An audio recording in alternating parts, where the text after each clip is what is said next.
united in offering you a very different choice. A go-to-work president. A down-to-earth, get-the-job done guy. Let's elect Joe Biden, the next president of the United States. We have seen in this crisis the truth that government matters and leadership matters. It's crucial that we rally together to fight this virus and build our economy back better. Our choice is clear. A steady, experienced public servant who can lead us out of this crisis just like he's done before. We need a president with dignity, integrity, and the experience to lead us. That's why we are all now standing united. The future of our democracy is at stake. If we have any hope of ending this chaos, we have got to vote for Joe Biden like our lives depend on it.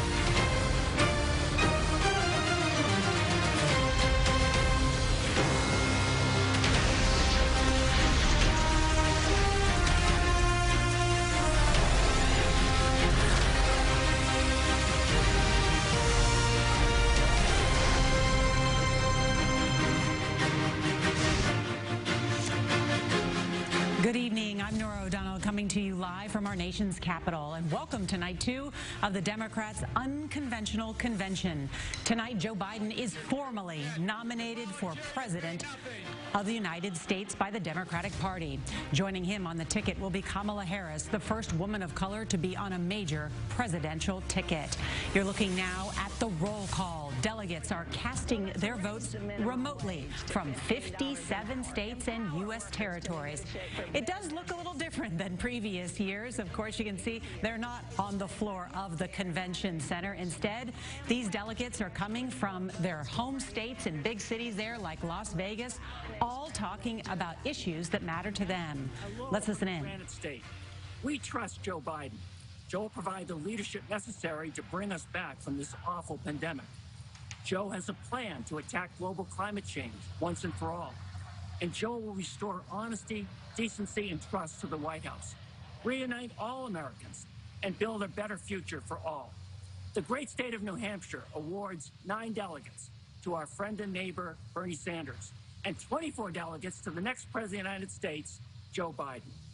New Jersey. We've been hit hard by COVID. Well, earlier there was a nod to Senator Bernie Sanders, who finished second in the nominating process. He earned more than 1,000 delegates during those bitterly contested primaries. Congresswoman Alexandria Ocasio-Cortez seconded Sanders' nominations, and this is what we heard from her tonight. In a time when millions of people in the United States are looking for deep, systemic solutions to our crises of mass evictions, unemployment, and lack of health care, en el espíritu del pueblo and out of a love for all people, I hereby second the nomination of Senator Bernard Sanders of Vermont for President of the United States of America. And one of the highlights so far was when Joe Biden's name was placed into nomination by a security guard named Jacqueline Brittany, whom he met on a New York City elevator. In the short time I spent with Joe Biden, I could tell he really saw me, that he actually cared, that my life meant something to him. And I knew, even when he went into his important meeting, he'd take my story in there with him. An historic night on an historic day. 100 years ago today, American women first won the right to vote when Tennessee ratified the 19th Amendment. And tonight's headline speaker is a teacher, Jill Biden, and she'll join us from her former classroom in Delaware tonight in what many are billing the biggest speech of her lifetime.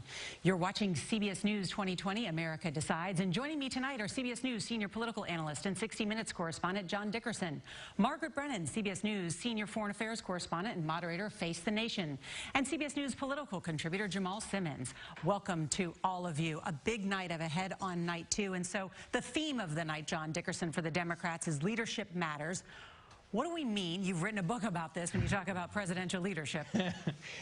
I won't keep you here till breakfast, but let's quote from a few of these presidents. FDR said, primarily it was a job of moral leadership. What does that mean? It means caring about the public good more than your private interest, doing what's right, not what's expedient. It means stepping up when there's a crisis. Why? Because the presidency is a job of crises. That's what you do in the job. Eisenhower said it was a job of basically taking the blame for everything that goes wrong and giving your staff credit for what goes right. Why? Because you're leading a team. They follow your example. And finally, a president has to have an ear for the country. The country won't go where it doesn't want to go. The president has to know how to read the country and take it where it needs to go. And Margaret, so how is the message on leadership different between the campaigns of Joe Biden and Donald Trump? Well, we're in the midst of multiple national crises here, and the Biden campaign is going to try to convince you that those problems go away when Donald Trump is elected. The problem is most will not. We know the economic problems, the income and racial disparities are continuing to be an issue and will be in a Biden administration. You won't get a lot of specifics tonight, but the theme will be rebuilding, build back better. That's going to be the phrase that they're going to use in contradiction to Donald Trump. And that strategy has seemingly worked for Biden so far, to present this as a referendum on Donald Trump rather than excitement about his platform. And it's kind of awkward, this entire setting, and hard to make it feel authentic. But even though we're in people's living rooms, at least with the traveling around the delegates, maybe people feel like they've gotten off their living room couches tonight for the first time in a while. Well, let's take again a live look at the roll call here. This is the Mariana Islands, one of the territories. Joseph Biden. Sidus Maasi, Olamai, and thank you. Ohio. It seems like every time working people believe in a Donald Trump promise, they wind up getting screwed. Well, Joe Biden has more than just a promise. He actually has a plan to bring jobs back to America. Like electric vehicles or a national network of vehicle charging infrastructure that'll create good-paying jobs for skilled union workers like Josh. And the future will be made in America. Ohio cast 20 votes for Senator Bernie Sanders and 134 votes for the next president, Joe Biden. OH. And normally we see those signs on the floor of the conventions there. Two former presidents are throwing their support behind Joe Biden tonight. Jimmy Carter, the 39th president, and Bill Clinton, the 42nd president. And they addressed this virtual convention earlier tonight. When I ran for president in 1976, Joe Biden was my first and most effective supporter in the Senate. For decades, he has been my loyal and dedicated friend. Joe has the experience, character, and decency to bring us together and restore America's greatness.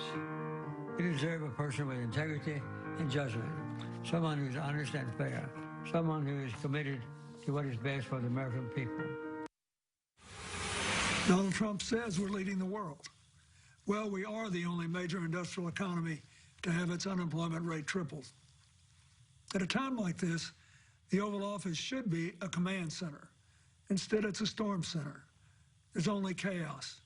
Just one thing never changes: his determination to deny responsibility and shift the blame. The buck never stops there. Now you have to decide whether to renew his contract or hire someone else. If you want a president who defines the job as spending hours a day watching TV and zapping people on social media, he's your man. Denying, distracting, and demeaning works great if you're trying to entertain or inflame. But in a real crisis, it collapses like a house of cards. COVID just doesn't respond to any of that. To beat it, you've got to actually go to work and deal with the facts.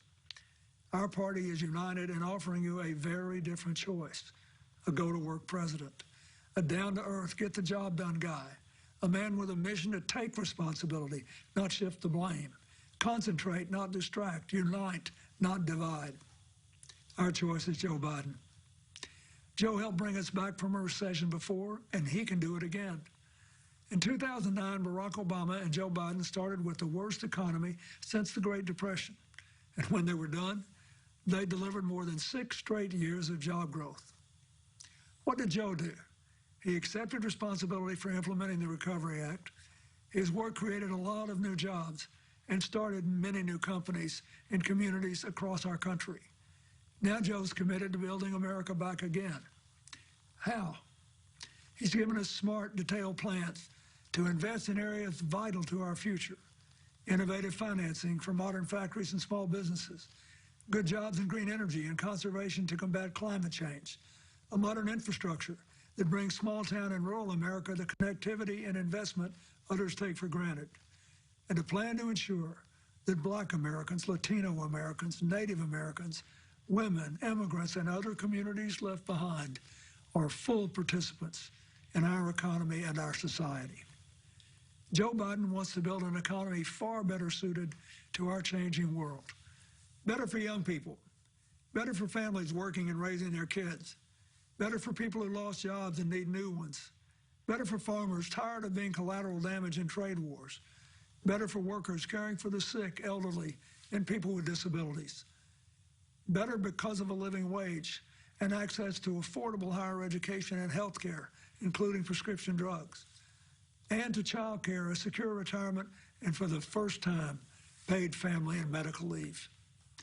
Joe won't just put his signature on a check and try to fool you into thinking it came from him.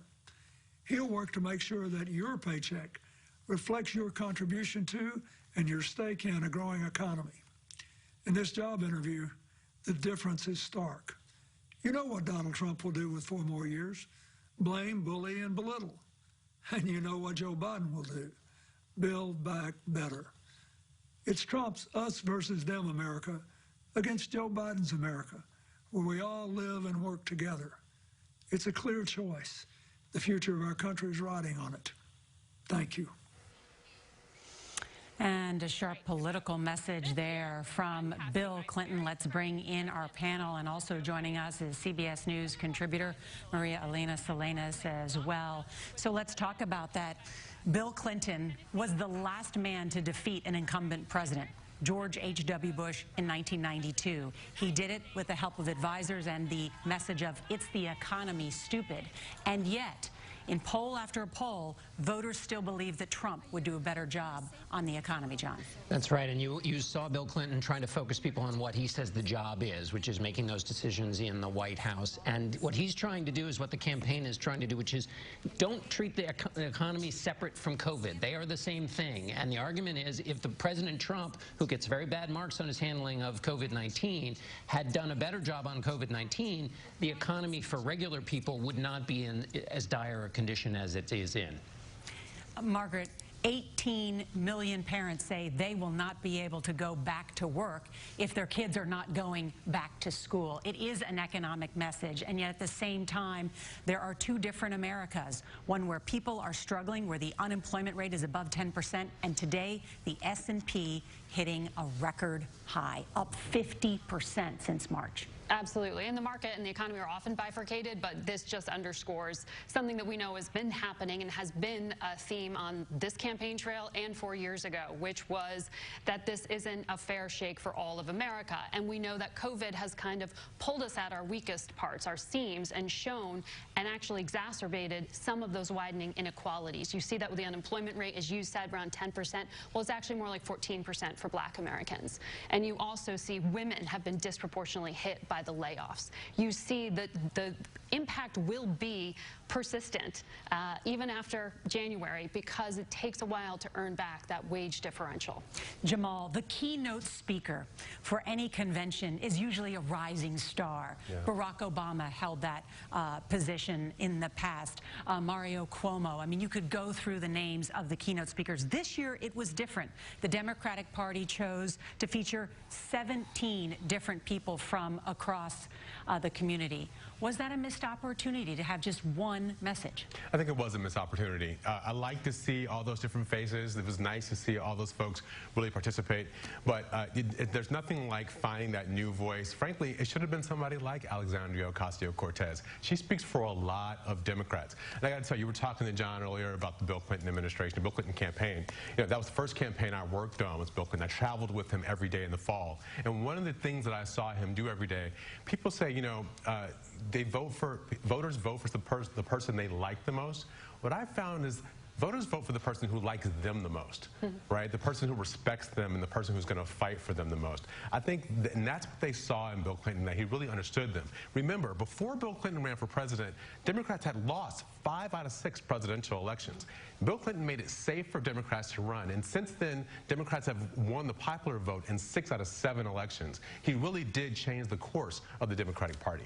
We have a big night ahead. We are going to hear from Jill Biden, Colin Powell, Powell, Cindy McCain, John Kerry. Maria Elena, though, also on that question of the economy, Latino unemployment is at 14.5%. Exactly, and I think it all has to do with coronavirus because Latinos have been disproportionately affected by coronavirus, and the economic and health disparities are very evident. They have the highest percentage of job losses, the highest percentage of income loss. Also, of course, they have the highest percentage of uninsured. Latinos are 4 times more likely to be hospitalized from COVID than their white counterparts, and they have the highest level of deaths. And it's no wonder then that Latinos care more than anything else, according to a poll by Latino Decisions. And for Voto Latino, the #1 thing that they want to see in a president is reduction of health care, reduction of the cost of health care, then handling the pandemic, and of course after that comes jobs and income, and believe it or not, #4 is stopping discrimination against immigrants.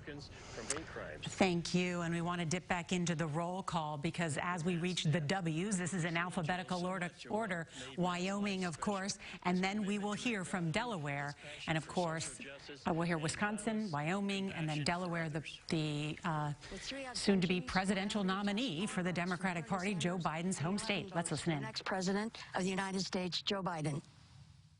Wisconsin. Welcome back to Milwaukee, Wisconsin, a great city on native land on a great lake. It's the place where I was born and raised, right in the heart, the 53206 zip code. Now, this is a community that's been faced with some significant challenges due to historical injustice, but what many don't see is the joy, the resilience, and opportunity that lies within this community and so many others across America just like it, where hardworking people are fighting to provide for their families and to build a better future.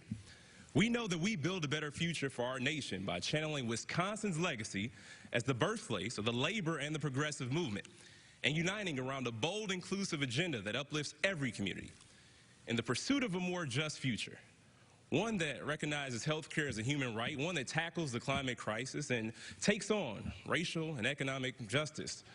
Wisconsin cast 30 votes for Bernie Sanders and 67 for the next president of the United States of America, Joseph R. Biden. Delaware. Long before this train station bore his name, you'd see Joe Biden up here on the platform with the rest of the crowd, on his way to work or going home to his family. That's always been his North Star, delivering for families like his own, working people who struggle and sacrifice to build a better life. Nobody has ever had to wonder who Joe Biden's in it for. Our nation faces daunting challenges, but I've known Joe Biden for 40 years, and there's nobody I trust more to lead our party, unite our country, and restore our standing in the world. What's more, he's humble. He tells the truth. He treats everybody he encounters with respect and builds bridges, not walls. He is a leader made for this moment and the finest public servant I've ever known. Delaware is proud to cast its 32 votes for our favorite son and our next president. Our friend, Delaware, Joe Biden.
Thank you to all our delegations.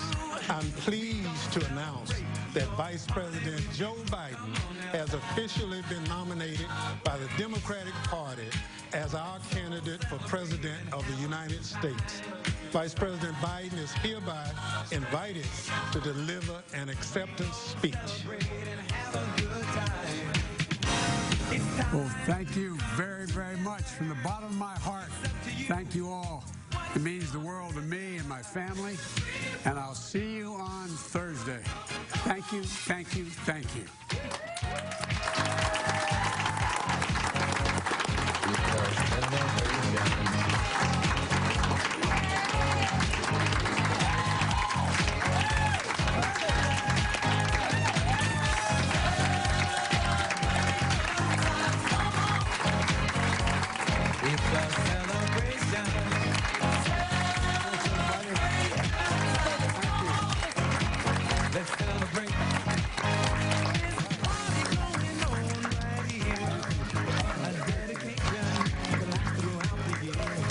Come on. That was so sweet with the grandkids. Yay! And now we have an official... There you have, of course, the former vice president and now the Democratic presidential nominee, Joe Biden, who has run for president twice before. On his third time now accepts in the Brandywine School, where Joe Biden will speak from later tonight. And let's bring in political correspondent Ed O'Keefe. He is at the Chase Center in Wilmington, Delaware, where we will hear from Biden and Kamala Harris later this week. And Ed, what are we expecting to hear from Dr. Joe Biden tonight? Well, good evening, Nora, from Biden's hometown. Very big night for him, also a very big night for this city and this state. They like him so much here, they named the train station and the state's largest highway rest stop for him. And as you mentioned, Dr. Jill Biden will speak from Brandywine High School, about 5 miles from where we are right now. She, of course, a longtime teacher, told CBS Sunday Morning recently that if she becomes First Lady, she would like to resume teaching, even though she'll be living at the White House. And she's expected to talk tonight about the anxiety that a lot of parents and families are feeling right now, but also teachers as the country thinks about getting back to school amid the pandemic. The other thing we expect her to remind people about tonight is that while she is Joe Biden's wife, she is his second wife. Remember, his first wife and their young daughter were killed just before Christmas 1972 in a car accident. Biden is expected to talk about how she couldn't imagine how he did it, how he put one foot in front of the other and kept going. But I've always understood why he did it, she will say. He does it for you. Part of what the candidate's spouse usually does on a night like tonight is reintroduce him to the nation, and there's actually some call to do that. Polling shows that most Democrats actually want to hear more about what Joe Biden and Kamala Harris would do if they win the White House, less of the attacks, and there's a problem of sort of an issue with why people are voting for Joe Biden. They're voting for him predominantly because he's not President Trump. Democrats are hoping by the end of this week, many of those voters at least have some reason why they're also supporting the former vice president. Nora? All right, Ed O'Keefe in Wilmington, Delaware tonight. Thank you. And coming up ahead, we'll discuss those issues. In fact, the most important issues to American voters amid this unconventional convention.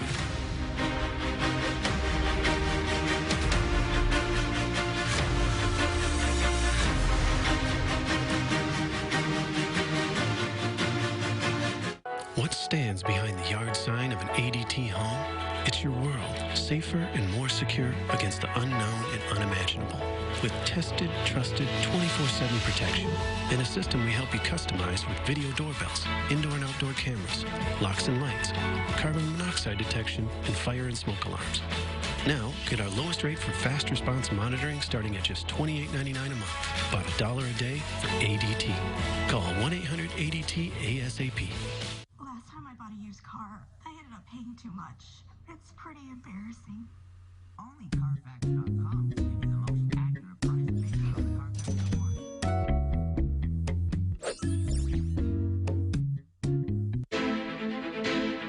100 years ago, our grandmothers did not have an equal right to vote. We do. Find their stories, make them count at Ancestry. It's starting to happen every day. People are surprising themselves the moment they realize they can do more with less asthma. Thanks to Dupixent, the add-on treatment for specific types of moderate to severe asthma. Dupixent isn't for sudden breathing problems. It can improve lung function for better breathing in as little as 2 weeks and help prevent severe asthma attacks. It's not a steroid, but can help reduce or eliminate oral steroids.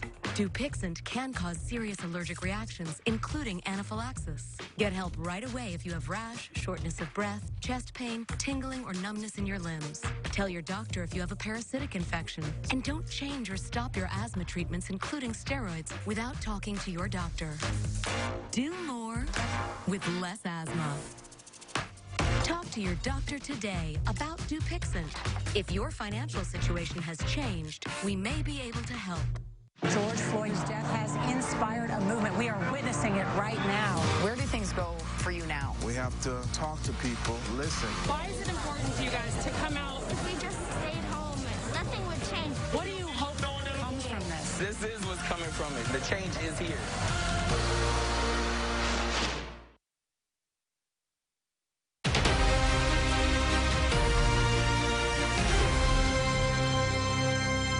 Welcome back to CBS News coverage of the Democratic Convention, and shortly we'll hear from John Kerry, Colin Powell, and Dr. Jill Biden. We want to bring in now Anthony Salvanto. He is our Director of Elections and Surveys. And Anthony, the Democrats are taking on the president's handling of the pandemic. Walk us through what we've learned from your surveys. Yeah, the coronavirus and feelings about it have really reshaped the race. Nora, you mentioned the economy before, but coronavirus feelings have been more tied to vote in all the battleground states. Here's a starting look. More people across the country feel that the U.S. effort to combat the virus is going badly than going well. Then you look among Democrats in particular, a lot of the folks watching the convention tonight, and Democrats are more likely to say that coronavirus will be a factor in their vote. There's a lot of reasons for that. It's not just political, it's not just ideological. Democrats tell us they've been more affected in their communities by the virus. They happen to live in cities, for one thing. Now, here's another point. Democrats also say the personal impact here. They are more concerned. In fact, most Democrats tell us that they are very concerned about them or a family member actually getting the virus. Now, look at the stuff that people are wrestling with. As I pull up the next graphic here, people are wrestling with right now among parents. Parents are telling us that they don't think that schools can safely reopen with full classrooms. Only a quarter of them think that they can. In fact, almost half think that the students, should remain at home. Schools remain closed. And then here's where that ties in to the political a little bit. More than half of parents feel that the Trump administration is pressuring those schools to reopen. So that becomes political. By 2-3 to 1, these folks are voting for Joe Biden. And then finally, Nora, there's this factor. Overall, in the states, people have told us that they feel the Trump administration's efforts to combat the virus have actually ended up hurting their state more than helping us. And again, we see that vote pattern. These folks are all voting in larger numbers for Joe Biden. And that's how feelings about the virus sort of impact the way people are voting right now, Nora. Anthony Salvanto, thank you. Want to bring back in our panel. Healthcare has been a top issue for voters even before this pandemic struck. We knew this was going to be one of the most consequential elections of our lifetime. Now it's in the midst of a pandemic. And yet healthcare and how the president's leadership on a healthcare issue is at the center of this, John. It is, and it's an economic issue for people, and this is the economic issue for people that Joe Biden wants to talk about because he does much better on the healthcare issue than Donald Trump does. And what COVID-19 tells everyone is that you are vulnerable. Things can happen. And immediately, if you've lost your job, you've lost the health care associated with it. And if there's no safety net for you for health care, then your life is totally upended. And that has been made acutely true for people during COVID-19. And even after there's a vaccine, the reverberations will continue on health care because of this pandemic. Margaret, on Face the Nation, you talk to the former FDA Commissioner Scott Gottlieb every Sunday. He's advocated kids returning to schools in the right settings. Right. It's how you do it. And that's the sort of hand-holding some have called for from the national level, is at least give us benchmarks. Joe Biden has called for that. At least give a positivity rate to decide when to open or close. Those are the kind of things that the Trump administration has described as far too prescriptive, that it is allergic to, some of the more conservative members of their party, emphasizing the federalist system of all of this. I think it's interesting on health care because I mean, during this entire campaign, we just talked about the differences in healthcare policy among all of these candidates. On the Democratic side. On the Democratic side, right. Between Senator Kamala Harris, who changed her positions a few times, and Joe Biden, who wants to restore and strengthen the Affordable Care Act. So in some ways, we're seeing a bit of a glossing over the differences on this key issue tonight, because there is this effort to try to bring together the Democratic Party. Also on the issue of the economy, some glossing over the differences between progressives and the centrist kind of Democrat that Joe Biden is. The one point of agreement is that it's a huge issue and a growing one because of the pandemic and the rising unemployment. And Jamal, no matter who is elected president in the next year, whether it's Donald Trump or Joe Biden, they will still be dealing with coronavirus. And in particular, they'll be tasked with distributing a vaccine, God willing, that there is one or many available in the new year. This is why the trust of the president becomes so incredibly important. Remember back when the financial crisis hit in 2008, 2009? At some point, it seemed like you stopped seeing George W. Bush on television, and instead the Treasury Secretary was the face of the administration, because that was after Katrina, and Americans had lost confidence in George W. Bush's ability to manage the government. This feels an awful lot like one of those moments for Donald Trump. President Trump seems like he just doesn't have a handle on it, and Americans may have just turned him off, and they don't really want to hear from him that much anymore on this question. That may be the secret for Joe Biden in this election, that they are willing to trust him to lead. But that vaccine point is really important. In next year, a president is going to have to tell people this is safe, and the people who are getting it first are getting it for the right reasons. Somebody's not shooting in front of the line. It's going to require deep trust in the most prominent politician on the planet at a very crucial moment to distribute this vaccine. Margaret, just moments from now, we will hear from the former Secretary of State, John Kerry, also a former Democratic presidential nominee. What are we expected to hear from him?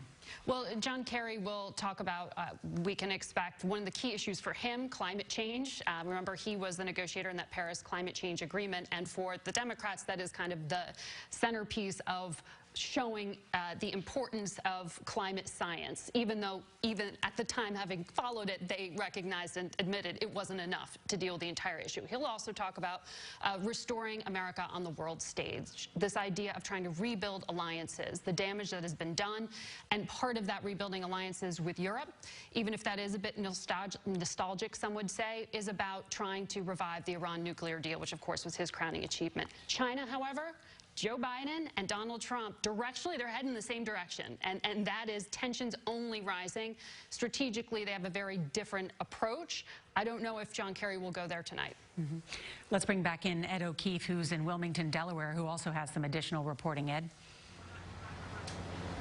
Nora, good to see you again. Yes, you know, one of the other things we've been tracking this week is the outreach that the Biden campaign has been doing to the various groups that they're going to need to turn out in big numbers this fall. Look at our recent CBS News Battleground Tracker survey. It shows, for example, 71% of Latino voters in this country support Biden. That's perhaps not a surprise. Latino voters usually favor the Democratic candidate, and when Donald Trump is the Republican alternative, given what he's been doing and saying in recent years about Hispanics, about immigrants, perhaps that is, again, no surprise. But dive deeper into these numbers and look at the support for Biden among Latino voters in 3 key swing states, Texas, Florida, and Arizona. Compare his numbers to Hillary Clinton's 4 years ago. Usually, if you're going to win a state like Texas or Florida, you've got to be pulling at least 60-65% of the Latino vote. As you can see there, both Biden and Clinton struggling and struggled to do that. But look at those numbers from Arizona. He's up 8 points over Hillary Clinton from 4 years ago, and that is part of the reason why the Biden campaign is especially bullish and hopeful about winning the Grand Canyon state. The president was there today in Yuma talking about the border wall construction that continues, but they believe that's a state that they're going to be able to win for a few reasons. One, again, the president's stance on immigration, concerns in that state about the coronavirus, and a popular Democratic Senate candidate on the ballot, Mark Kelly, the former astronaut and the husband of the former Congresswoman Gabrielle Giffords. But you saw Biden today meeting with Latino voters virtually. You saw Kamala Harris give some interviews this week to African American and women publications. All of that designed to get that base of support motivated and ready to vote, however they would do so this fall.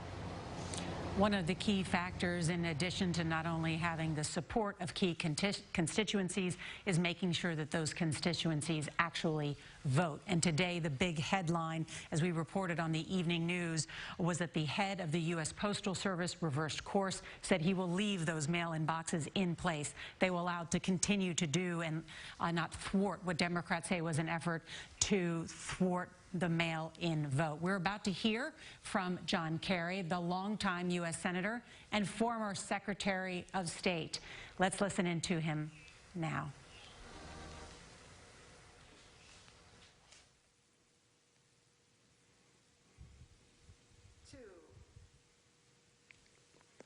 Hi, I'm John Kerry. For the 8 years of the Obama-Biden administration, we led by example. We eliminated the threat of an Iran with a nuclear weapon. We built a 68-nation coalition to destroy ISIS. We forged a 195-nation agreement to attack climate change. We stopped Ebola before it became a pandemic. Donald Trump inherited a growing economy and a more peaceful world. And like everything else he inherited, he bankrupted it. When this president goes overseas, it isn't a goodwill mission, it's a blooper reel. He breaks up with our allies and writes love letters to dictators. America deserves a president who is looked up to, not laughed at. Donald Trump pretends Russia didn't attack our elections, and now he does nothing about Russia putting a bounty on our troops. So he won't defend our country. He doesn't know how to defend our troops. The only person he's interested in defending is himself. This is the bottom line. Our interests, our ideals, and our brave men and women in uniform can't afford 4 more years of Donald Trump. Our troops can't get out of harm's way by hiding in the White House bunker. They need a president who will stand up for them, and President Biden will. Joe's moral compass has always pointed in the right direction, from the fight to break the back of apartheid to the struggle to wake up the world to genocide in the Balkans. Joe understands that none of the issues of this world, not nuclear weapons, not the challenge of building back better after COVID, not terrorism, and certainly not the climate crisis, none can be resolved without bringing nations together with strength and humility. Joe understands our values don't limit our power, they magnify it. He knows you can't spread democracy around the world if you don't practice it at home. And he knows that even the United States of America needs friends on this planet. Before Donald Trump, we used to talk about American exceptionalism. The only thing exceptional about the incoherent Trump foreign policy is that it has made our nation more isolated than ever before. Joe Biden knows we aren't exceptional because we bluster that we are. We are exceptional because we do exceptional things.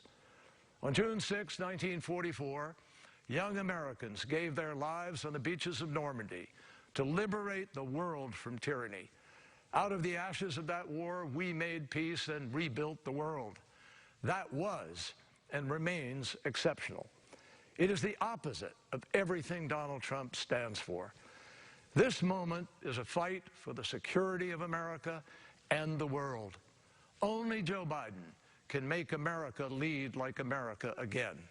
If you agree, text JOIN to 30330. Thank you.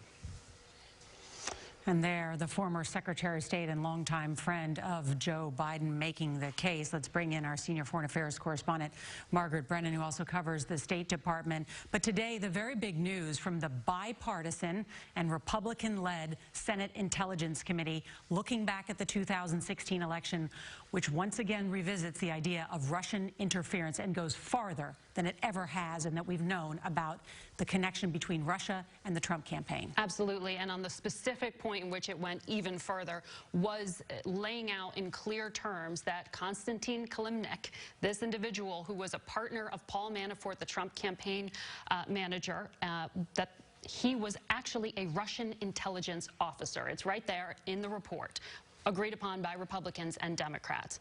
It also lays out in the language used that Manafort himself posed a grave counterintelligence threat the Trump campaign manager back in 2016 because of this close relationship. It detailed a number of other things as well, but it also mentions the coordination with the Kremlin, and that Vladimir Putin at least knew directly of this hack and leak campaign when it came to stealing information and emails from the DNC server and leaking it, which, as we know, became a huge part of the 2016 campaign.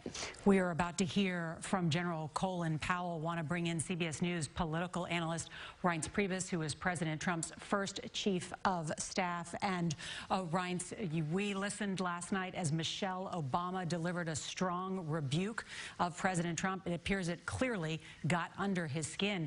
Does he watch the conventions, the Democratic convention?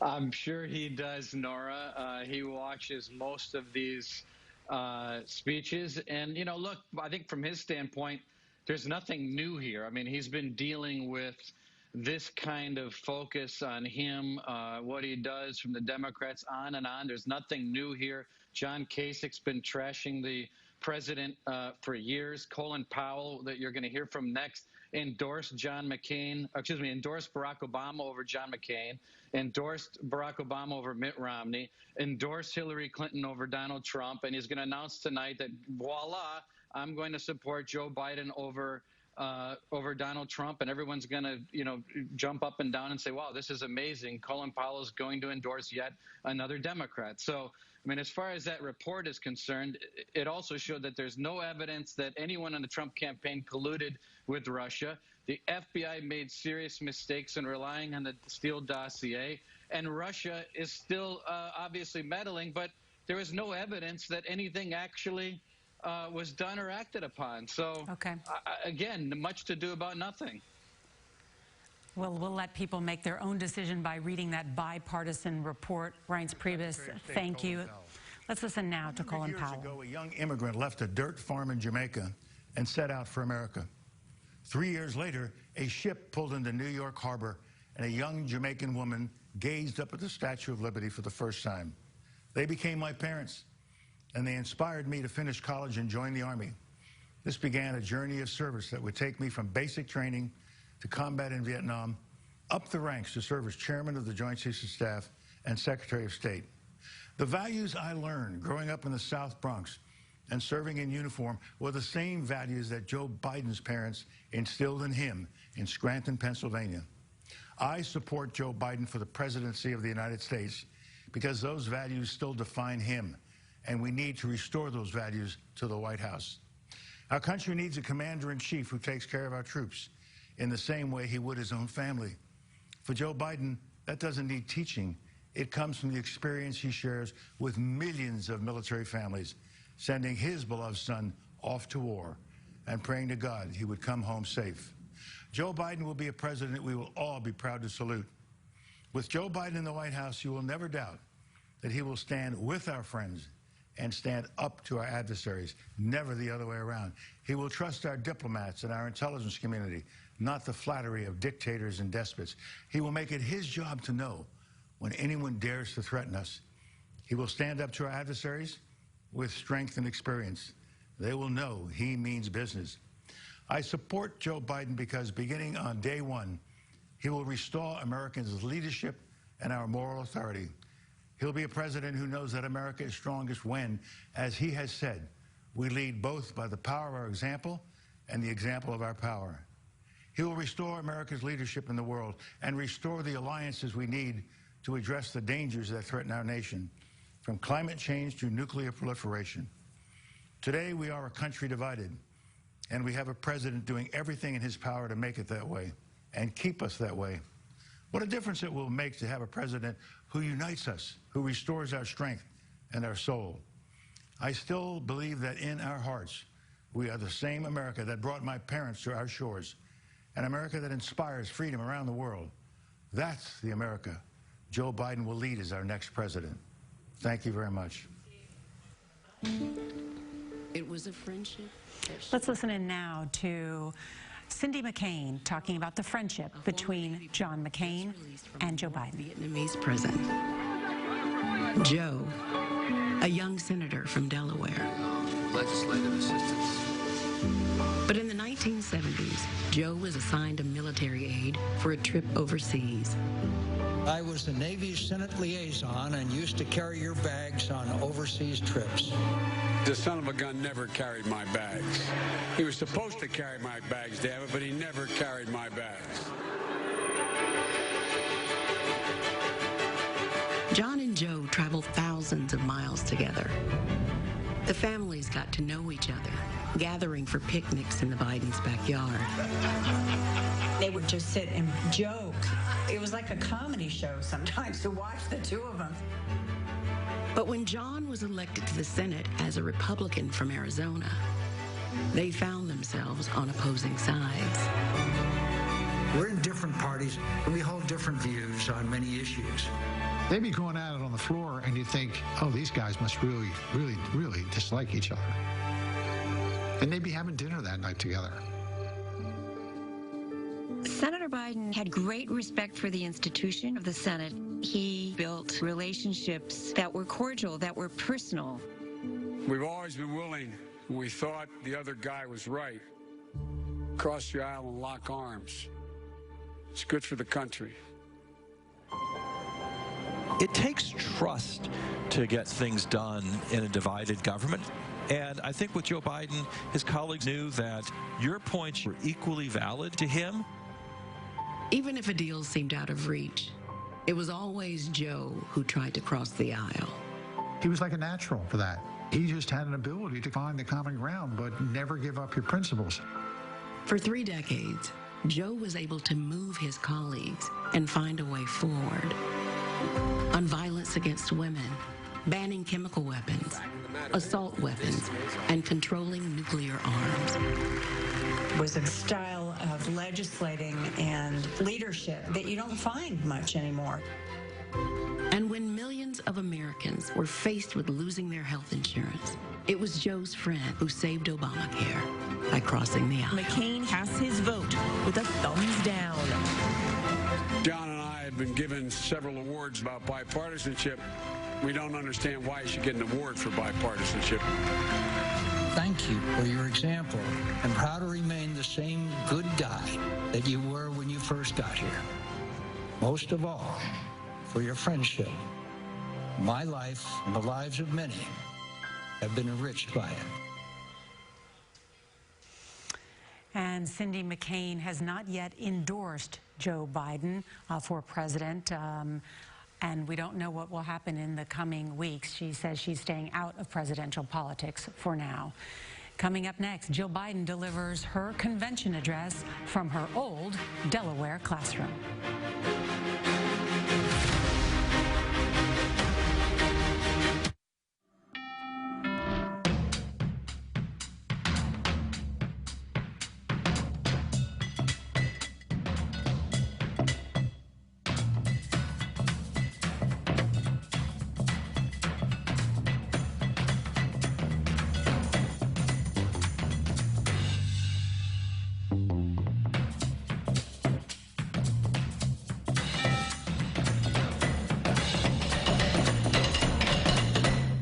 Robert Larson here. You know, with SimpliSafe, you get comprehensive, professionally monitored home security without having to leave your house or have anyone to come install it. You simply order it online, it gets delivered to your door, and you can set it up yourself in just a few minutes. Imagine that. So take it from an expert. Get SimpliSafe and protect your home, your family, and anything else you need to keep a close eye on. Before I was diagnosed by my doctor, I didn't know why my body was moving on its own. My eyes blinked way too much. It turns out I have tardive dyskinesia, a condition that may be related to important medications I take for my bipolar disorder. My fingers moved like they were playing a piano that wasn't there. Tardive dyskinesia can affect different parts of the body. It may also affect people who take medication for depression and schizophrenia. It's a relief to know that today, TD is manageable. Learn more at talkabouttd.com.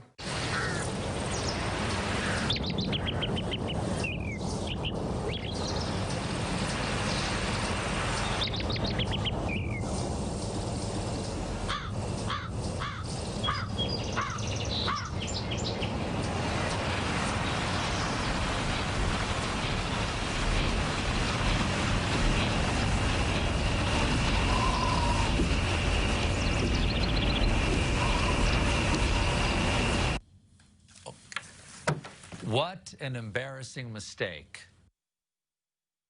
Need to refresh a room in your home? Yep, all of them. Well, during the anniversary sale at Furniture Row, every sofa, dining table, and bed is on sale. Wait, all of them? Follow me. Shop and save on the largest selection of sofas, dining tables, and beds at the lowest prices guaranteed. Plus, get 25% off our entire Doctor's Choice lineup with 5 years no interest and free shipping. I think we're going to need a bigger truck. The anniversary sale on now at Furniture Row. This is a paid advertisement for legal services sponsored by attorney Andrew Van Arsdale. Attention Boy Scouts of America's sexual abuse survivors. The BSA has declared bankruptcy, which will ensure financial compensation for abuse survivors. But you must file your claim on or before November 16, 2020, or you may lose your rights to hold the Boy Scouts accountable forever. Thousands of men have joined Abused in Scouting in the past 18 months to stand up together and have their voices heard. The Boy Scouts of America have already taken your innocence from you. Do not let them take your opportunity for justice from you too. If you were abused as a member of the Boy Scouts, your time to act is almost gone. Stand with us, let your story be heard, and contact Abused in Scouting today for a free confidential consultation. Call us right now. Call 800-410-5182. That's 800-410-5182. This summer, your donation is needed more than ever before. The need for blood is picking up at our local hospitals. Blood donors provide an essential life-saving gift. Give blood with Community Blood Services of Illinois, and you'll provide a critical life-saving resource for our community. Your donation can help make the world a better place. Find a donor center or nearby mobile blood drive at bloodcenter.org. That's bloodcenter.org. Making noise to end white silence in Champaign. Details at 10. Jill Biden is about to make the biggest speech of her life, making the case for voting for her husband of 43 years. CBS Sunday Morning's Rita Braver recently spent time with her. My dad used to bring us here. Jill Jacobs was born in Hamilton, New Jersey in 1951. And it was to her grandparents' home here that she first brought Senator Joe Biden, a widower who wanted to marry her. But she was worried about his 2 young sons. They had already lost one mother. It had to be a forever marriage. And here we are, Rita, 43 years later. 43. In 1981, the Bidens had a daughter, Ashley. How you been? Huh?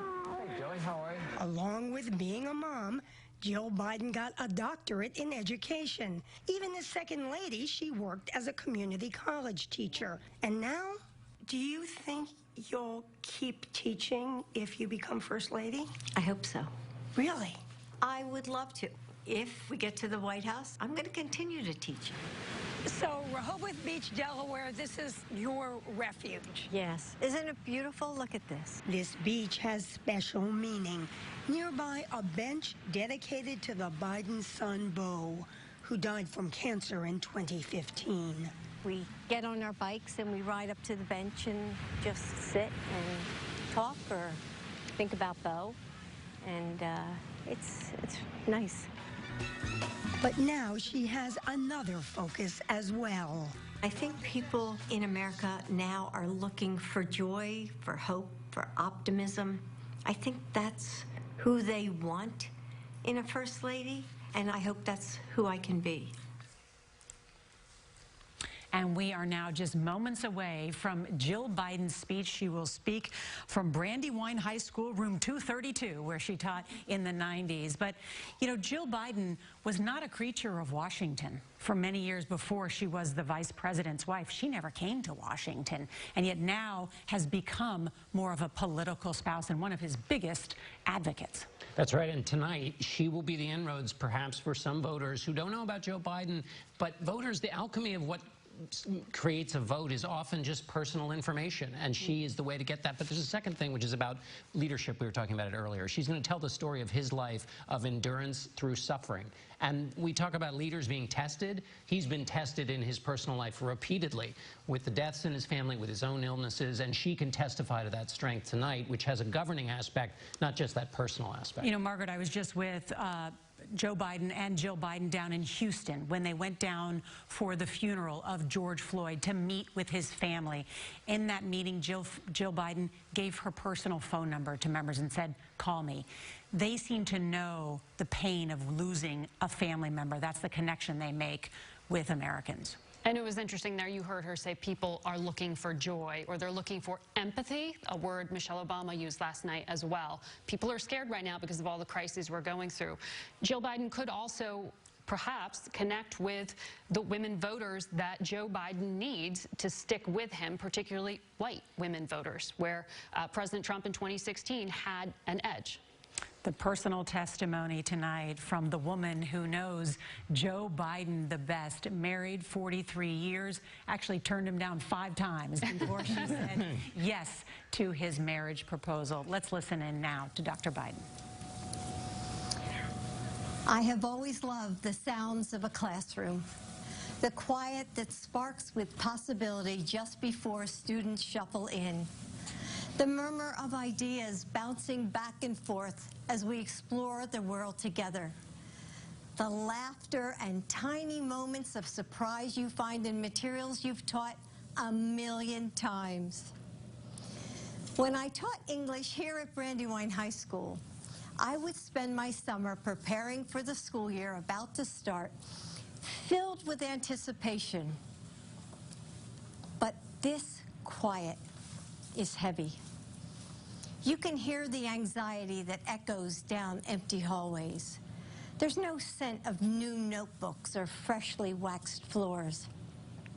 The rooms are dark as the bright young faces that should fill them are now confined to boxes on a computer screen. I hear it from so many of you. The frustration of parents juggling work while they support their children's learning, or are afraid that their kids might get sick from school. The concern of every person working without enough protection. The despair in the lines that stretch out before food banks. And the indescribable sorrow that follows every lonely last breath when the ventilators turn off. As a mother and a grandmother, as an American, I am heartbroken by the magnitude of this loss, by the failure to protect our communities, by every precious and irreplaceable life gone. Like so many of you, I'm left asking, how do I keep my family safe? You know, motherhood came to me in a way I never expected. I fell in love with a man and 2 little boys standing in the wreckage of unthinkable loss, mourning a wife and mother, a daughter and sister. I never imagined at the age of 26 I would be asking myself, how do you make a broken family whole? Still, Joe always told the boys, Mommy sent Jill to us, and how could I argue with her? And so we figured it out together in those big moments that would go by too fast, Thanksgivings and state championships, birthdays and weddings, in the mundane ones that we didn't even know were shaping our lives. Reading stories piled on the couch, rowdy Sunday dinners and silly arguments. Listening to the faint sounds of laughter that would float downstairs as Joe put the kids to bed every night, while I studied for grad school or graded papers under the pale yellow kitchen lamp, the dinner dishes waiting in the sink. We found that love holds a family together. Love makes us flexible and resilient. It allows us to become more than ourselves together. And though it can't protect us from the sorrows of life, it gives us refuge, a home. How do you make a broken family whole? The same way you make a nation whole. With love and understanding, and with small acts of kindness, with bravery, with unwavering faith. You show up for each other in big ways and small ones, again and again. It's what so many of you are doing right now for your loved ones, for complete strangers, for your communities. There are those who want to tell us that our country is hopelessly divided, that our differences are irreconcilable. But that's not what I've seen over these last few months. We're coming together and holding on to each other. We're finding mercy and grace in the moments we might have once taken for granted. We're seeing that our differences are precious and our similarities infinite. We have shown that the heart of this nation still beats with kindness and courage. That's the soul of America Joe Biden is fighting for now. After our son Beau died of cancer, I wondered if I would ever smile or feel joy again. It was summer, but there was no warmth left for me. 4 days after Beau's funeral, I watched Joe shave and put on his suit. I saw him steel himself in the mirror, take a breath, put his shoulders back, and walk out into a world empty of our son. He went back to work. That's just who he is. There are times when I couldn't even imagine how he did it, how he put one foot in front of the other and kept going. But I've always understood why he did it. For the daughter who convinces her mom to finally get a breast cancer screening and misses work to drive her to the clinic. For the community college student who has faced homelessness and survived abuse, but finds the grit to finish her degree and make a good life for her kids. For the little boy whose mom is serving as a Marine in Iraq, who puts on a brave face in his video call and doesn't complain when the only thing he wants for his birthday is to be with her.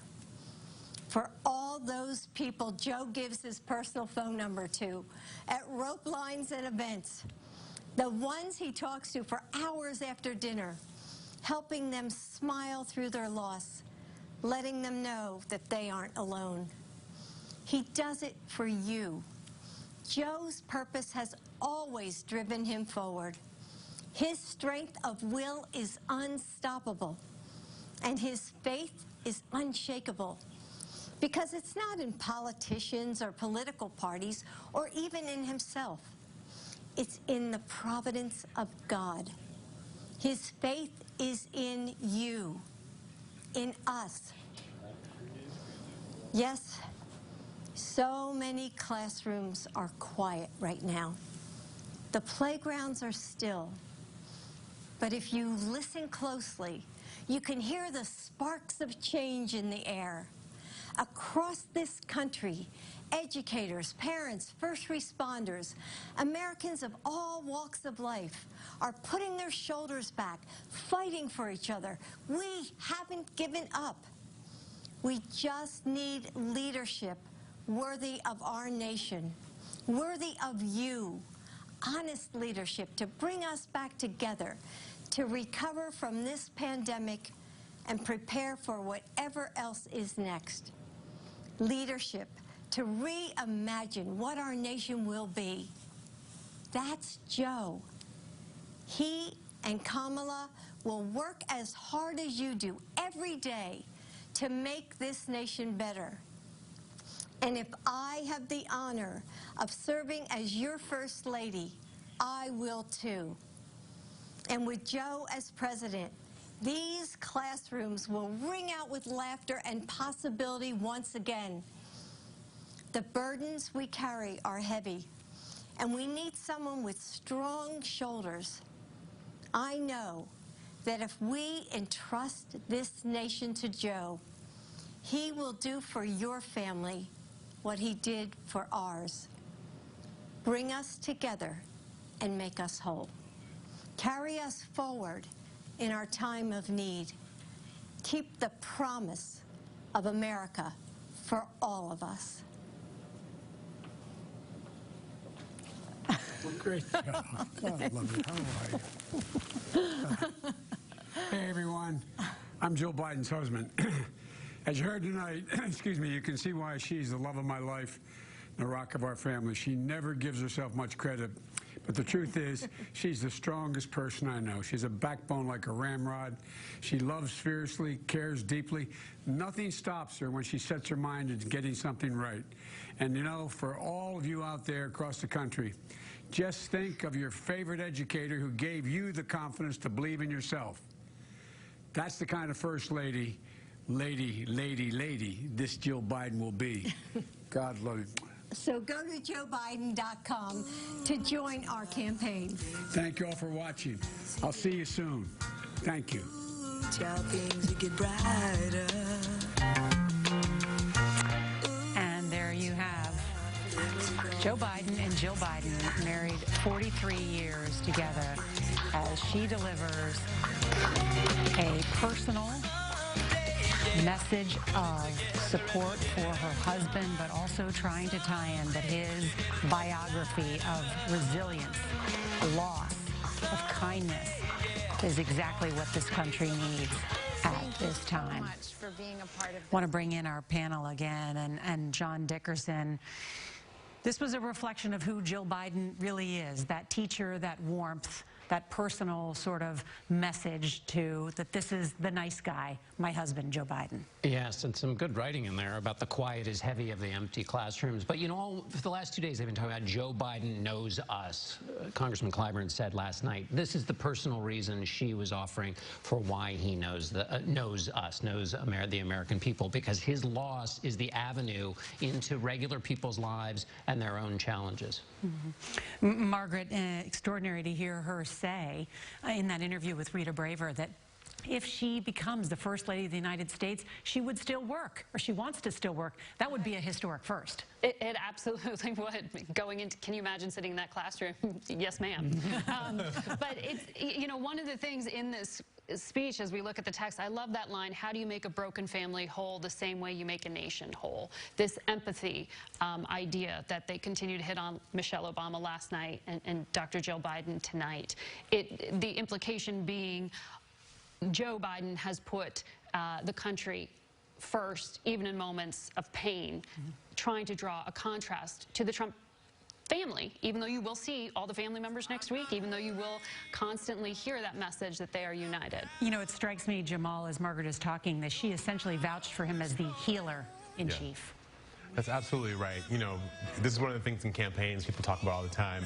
Elections are not rewards for good behavior, right? People don't just vote for you because they like what you did in the past. Your past is a proof point about what you're going to do in the future going forward. And this gets back to that question about the candidate who likes us the most, respects us the most, and can fight for us the most. What she really did in this speech is she talked about the fact that they know, the Bidens know how to get up and get moving again. And that's the thing I think people are so hungry for in the country. That's what they're trying to tap into. They know pain, they know suffering, and they know what to do the next day and how to get the country moving again.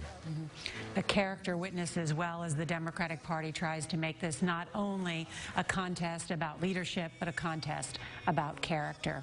CBS News coverage of the Democratic National Convention will continue on our 24-hour streaming service, CBSN. And as we listen to John Legend sing here, I want to bring in Elaine Quijano, who has a look at what's coming up. Good evening, Elaine. Good evening to you, Nora. Tonight on CBSN, we'll have a recap of the night's top moments, and we will check in with our team on the ground in Joe Biden's hometown of Wilmington, Delaware. You can stream CBSN anytime, anywhere, on any connected device. Just download the free CBS News app, and I'll see you shortly. Nora? Thank you, Elaine. This is a new song by John Legend, and that is the end of the second night of the Democratic Convention. Later tonight, live on CBS, The Late Show with Stephen Colbert. Stephen's guest will be Massachusetts Senator and former presidential candidate Elizabeth Warren. And tomorrow on CBS This Morning, Jill Biden speaks with Gayle King. For all of us at CBS News, I'm Norah O'Donnell. And as we leave you, we will listen in to John Legend. Good night.